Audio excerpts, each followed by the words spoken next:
The Winter Pressures funding is a grant scheme issued by Welsh Government. Interlink offered it out to the voluntary sector within RCT to help groups put on activities or just put on some extra support to help those people get through the winter months healthily.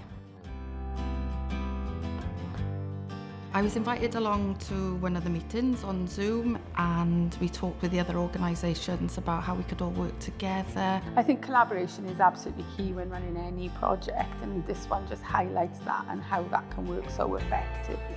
It was just so good to be able to work in smaller pockets but make something big as a result of that collaboration.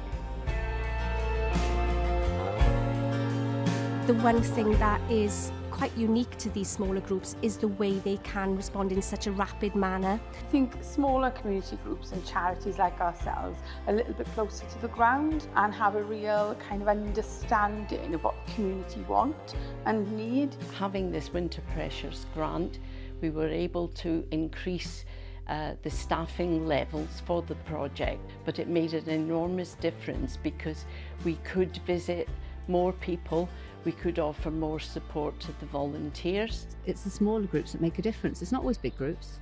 The little small groups, it's all part of a circle, and they all need funding to help each other. Really, really important.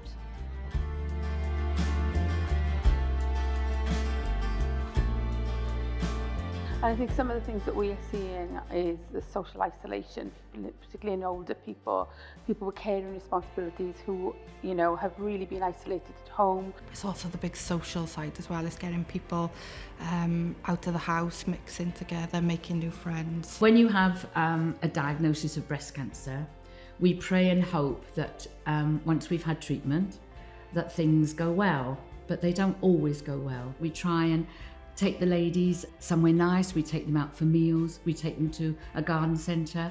We try to put on things like that to make them feel as normal as everybody else. We know that if we can get them to come to Tai Chi or the Monday Club and we can get them to come back, they will share experiences, open up to each other, but then within that community they got their own groups of friends, but we all get that from it, you know.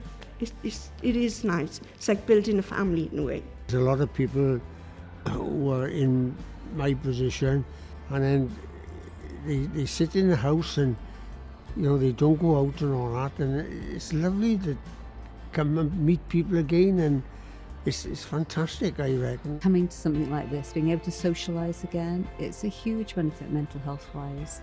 And without groups like this, and without the Red Cross to bring people like this, without our funding, we couldn't help. A lot of people are reluctant to go out, so this home visiting service is absolutely essential. I'd be sitting in the chair all day, looking at the walls. There's nothing much else I can do now, especially as my side. I haven't got much of a family, so I was very pleased when Diane brought Betty, and I've seen Betty ever since. She's marvellous. I'm very pleased that I met her. Yeah.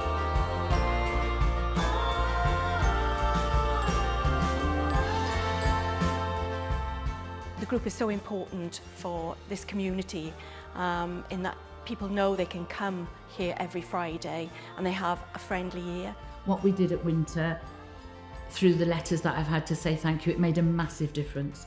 Not in just, it made a massive difference to think that people are thinking of us as well. And it's really good to work alongside the other organisations, and we have the feedback from the participants of the differences made, so it makes us really proud that we can help. It's lovely to see a smile on Bryn's face, to see the difference when we first came to how he interacts with people when he's here, and the others that we've helped. It's huge.